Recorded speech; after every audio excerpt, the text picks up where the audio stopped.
আমি জঙ্গল মহলে গিয়ে দেখেছিলাম বেলপাহাড়ি, আপনাদের এখান থেকে তো বেশি দূর নয়। 2093 সালের কথা বলছি। कौन है ये लोग? कहां से आते हैं? আমি লুকিয়ে স্কুটারে করে গেছিলাম গ্রামে। গিয়ে দেখেছিলাম আদিবাসী ভাই বোনেরা কালো কালো কি যেন রান্না করছে। 2093 সালে যেটা গেছিল না, কালো কালো কি রান্না করছিল বেলপাহাড়ি লোকগুলা, ওগুলা মমতাদির বালগুলো কাঁচা চচ্চড়ি করছিল, চচ্চড়ি, এর জন্য কালো কালো লাগছিল।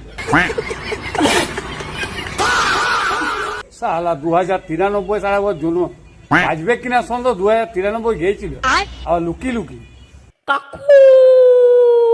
ভাতারি বিটি রিয়া শুন না সালা। স্কুটারে করে এটা বলো, স্কুটার করে আবার গেছে লুকি লুকি। কি বলে তো মহা মুশকিল ভাই। কেন লুকি লুকি কি জন্য গেছিল সেটা আগে প্রশ্ন। লুকি লুকি কি জন্য গেছিল?